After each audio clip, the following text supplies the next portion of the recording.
सुंदर मुखादर विंद नेत्रात् कृष्णात् परम किमपि तत्त्वमहं न जाने मधुरिमरसवापी मत्तहंसी प्रजल्पः प्रणयकुसुमवाटी भृङ्गसङ्गीतघोषः सुरतिसमरभेरी भाङ्कृतिः पूतनारेर्जयति हृदयदंशी कोऽपि वंशी निनादः पुञ्जीभूतं प्रेम गोपाङ्गनानां मूर्तिभूतं भागधेयं यदूनाम् एकीभूतं गुप्तवित्तं श्रुतीनां श्यामीभूतं ब्रह्म मे सन्निधत्ताम् नमः श्री परमहंसास्वादित चरणकमलचिन्मकरन्दाय भक्तजनमानसनिवासाय श्रीमद्रामचन्द्राय। श्रीराम जय जय राम।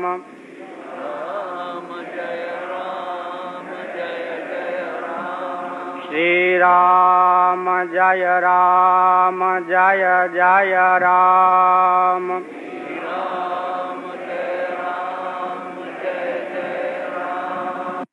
धर्म की अधर्म का प्राणियों में विश्व का गौ माता की हर हर महादेव। गोविंद जय गोविंद जय जय गोपाल जय जय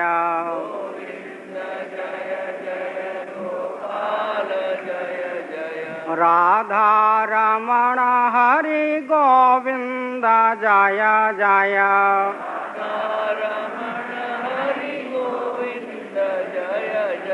श्री वृंदावन बिहारी लाल की जय।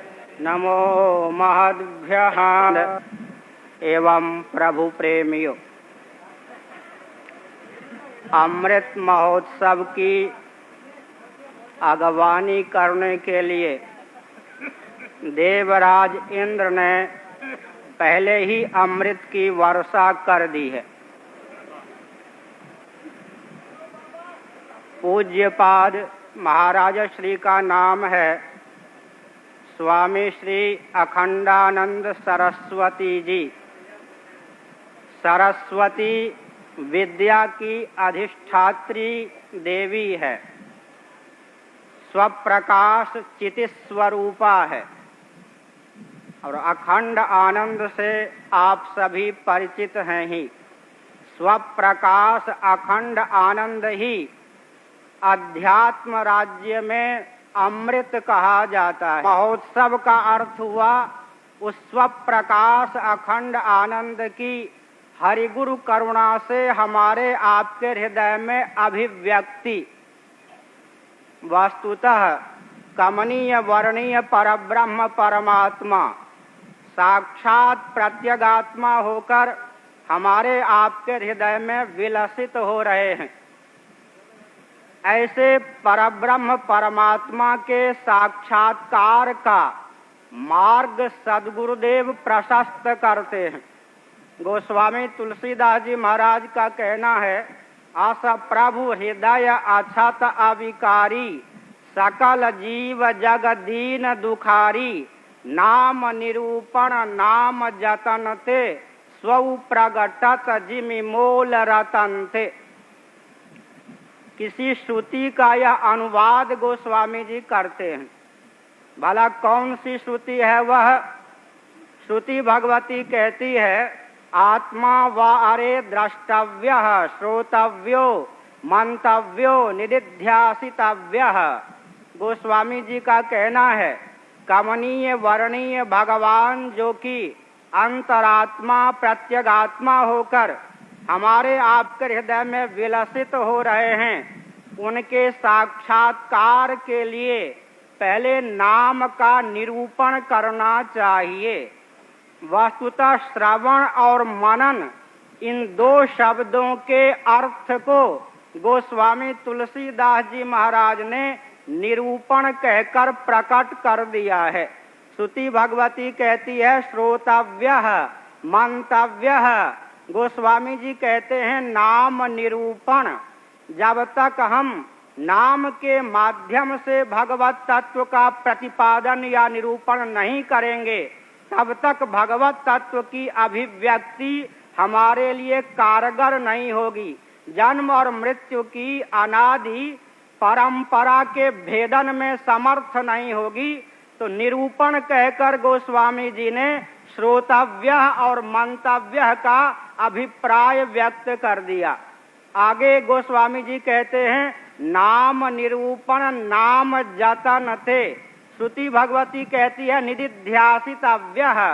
इसी का अनुवाद गोस्वामी जी कहते हैं, बार बार नाम का जप करिए, नाम का अनुशीलन करिए, नामामृत में अवगाहन करिए, तो क्या होगा? द्रष्टव्य का गोस्वामी जी अनुवाद करते हैं स्वऊ प्रकटत, वह नित्य अपरोक्ष परब्रह्म परमात्मा साक्षात निरावरण ब्रह्म के रूप में प्रकट हो जाएगा।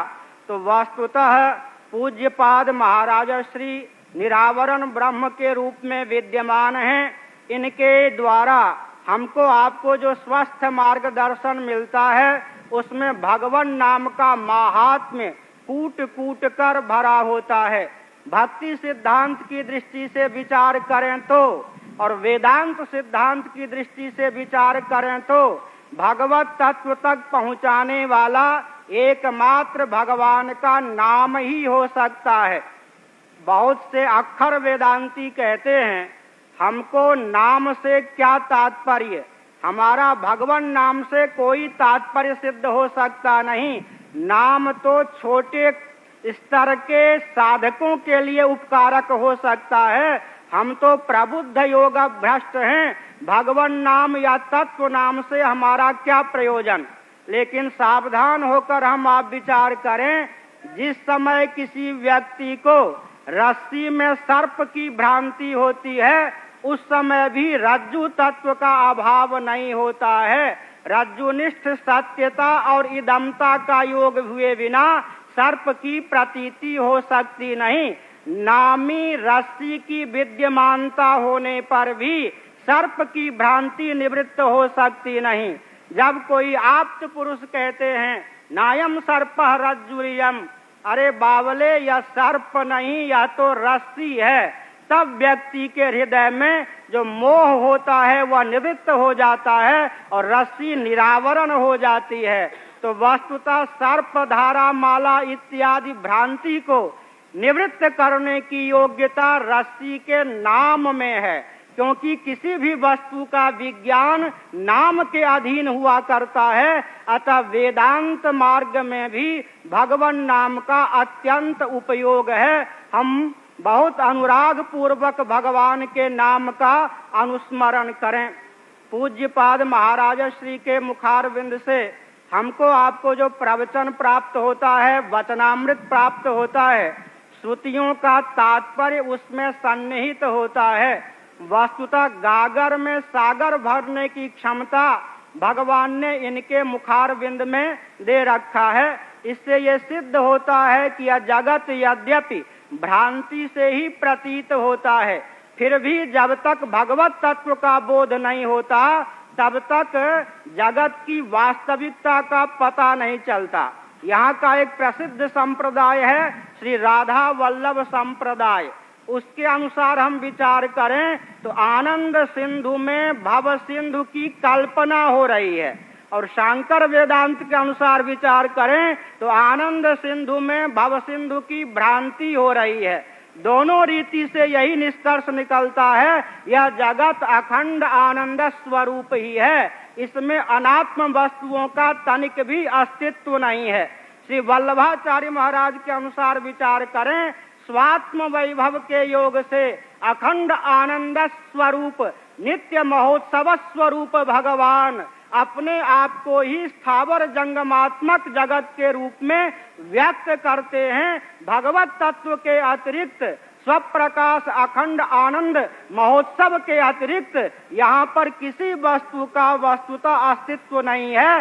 भगवान ही सर्व रूपों में ज्यों के त्यों विलसित हो रहे हैं। जिस प्रकार प्रामाणिक रीति से विचार करने पर रस्सी के न तो बाहर कल्पित सर्प सिद्ध होता है और न रस्सी के अंदर ही सर्प सिद्ध होता है, रज्जु घन ही व्यक्ति को कल्पना के योग से सर्प के रूप में परिलक्षित होता है। उसी प्रकार स्वप्रकाश अखंडानंद तत्व ही इस जगत के रूप में विलसित हो रहा है। वस्तुतः यह जगत स्वप्रकाश अखंडानंद तत्व से उसी प्रकार कोई अतिरिक्त तत्व नहीं है, जिस प्रकार सुवर्णाभूषण सुवर्ण धातु से अतिरिक्त तत्व नहीं है। दो प्रकार की दृष्टि होती है। वेदांतियों ने नियम निर्धारित किया है, कोई भी उपादेय उपादान से अतिरिक्त होकर स्वतंत्र सत्य नहीं होता, और अध्यस्त अधिष्ठान से अतिरिक्त होकर स्वतंत्र सत्य नहीं होता। तो वस्तु स्थिति ये है, संपूर्ण जगत भगवत स्वरूप है, आत्म स्वरूप है, स्वप्रकाश अखंड आनंद स्वरूप है, लेकिन हमको आपको अनादि कल्पना के कारण यह जगत कुछ और ही रूपों में दिखता है। अतः इस महोत्सव की सार्थकता इस बात को लेकर है कि हम अपने आप में यह अनुभव करें कि स्थावर जंगमात्मक प्रपंच, हमारा आपका स्थूल शरीर, सूक्ष्म शरीर, कारण शरीर, यह सब का सब अखंड आनंद मात्र ही है। वस्तुतः महाराज श्री तो अद्वितीय निरावरण ब्रह्म स्वरूप हैं। ऐसी स्थिति में उनका तो महोत्सव नित्य ही है, परंतु हमारे आपके जीवन में इस महोत्सव की अभिव्यक्ति हो, इसके लिए आवश्यक है कि भक्ति सिद्धांत का आलंबन लेकर, ज्ञान सिद्धांत का आलंबन लेकर जगत की चिन्मयता, आनंदमयता, सन्मयता का हम प्रामाणिक रीति से निश्चय करें। ज्यों ज्यों भगवान के दिव्याति दिव्य नाम का, रूप का, भगवान की लीला का और उनके रसमय धाम का हम आलंबन लेते हैं, त्यों त्यों हमारे जीवन से लौकिकता, भौतिकता, प्राकृतता की निवृत्ति हो जाती है। वो हमारे मनु महाराज का कहना है, महायज्ञ यज्ञ ब्राह्मीयम क्रियते तनु, और भगवान शंकराचार्य महाराज को यह मनु का वचन अत्यंत प्यारा है। हमारे श्री गुरुदेव को भी मनु का यह वचन अत्यंत प्यारा था। आनंद गिरी जी लिखते हैं, ब्राह्मी तनु का अर्थ क्या है? ब्रह्म साक्षात्कार में उपयोगी शरीर ही वस्तुतः ब्राह्मी तनु है। तो हम अखंड आनंद स्वरूप सगुण निर्गुण उभयविध परमात्मा की भावना से अपने जीवन को भावित करके आनंदमय बना लें। वस्तुतः यही महोत्सव है। हमारे आपके जीवन में नित्य महोत्सव की प्रतिष्ठा इस महोत्सव के माध्यम से हो, यही मंगल भावना है।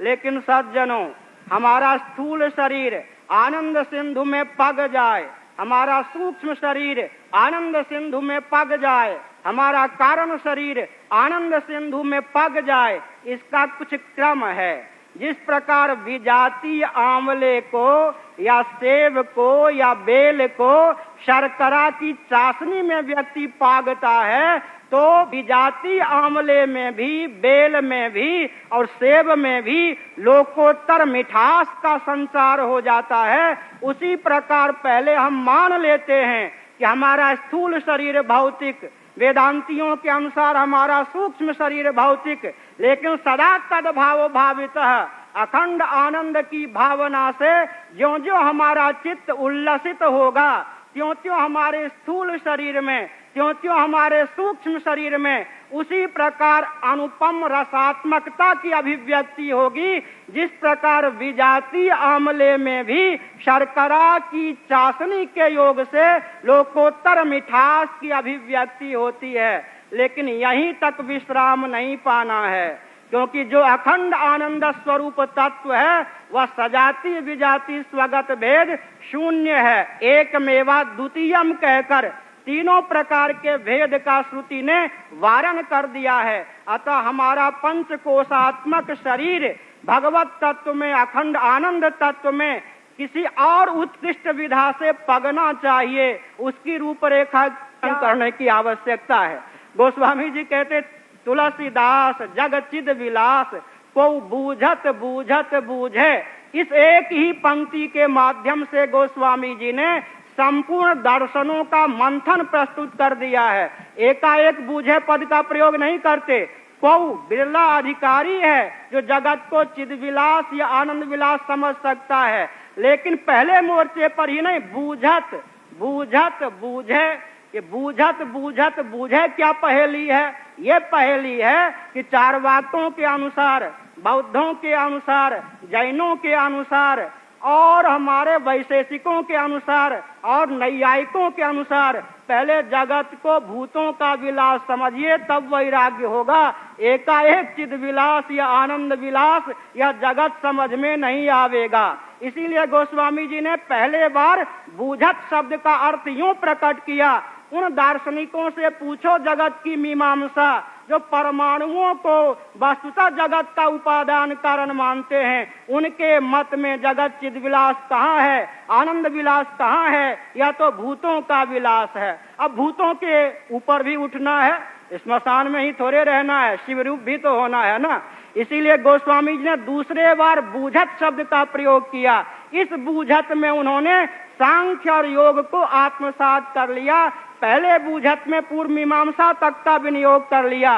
ये दूसरे बूझत का अर्थ क्या है? सांख्यवादी कहते हैं भूत चतुष्टय से आगे बढ़ो, पंचभूतों से आगे बढ़ो, पंच तन्मात्रा से आगे बढ़ो, अहम से आगे बढ़ो, महत से आगे बढ़ो। यह जगत तो त्रिगुणमयी प्रकृति का विलास है, इसका उपादान कारण त्रिगुणात्मक प्रधान है। तो दूसरे बूझत का अर्थ है यह जगत केवल भौतिक नहीं, यह तो प्रकृति का विलास है, माया देवी का विलास है। लेकिन यहीं रुकना नहीं है। गोस्वामी जी की माया कुछ विलक्षण है।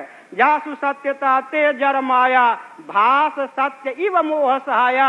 अतः माया स्वतंत्र सत्य नहीं, जिस चिद घन परमात्मा के आश्रित है उस ब्रह्म का ही विवर्त होने के कारण तीसरे बूझे का अर्थ है अब आप जगत को भूतों का विलास मत समझिए, प्रकृति का विलास मत समझिए, आप तो जगत को चिद विलास समझिए, आनंद विलास समझिए। तो लोग तो आशीर्वाद भी देते हैं, प्रेम में सब चलता है। हम आशीर्वाद चाहते हैं कि हमारे प्रवचन का विषय हम पर लागू हो। आज से हम संपूर्ण जगत को आनंद स्वरूप ही समझें। अखंड आनंद महोत्सव हमारे जीवन में नित्य प्रतिष्ठित हो। समय की मर्यादा के अनुसार प्रवचन का विराम। सब कुछ हमको समझा दिया है, बड़ा ही मनोयोग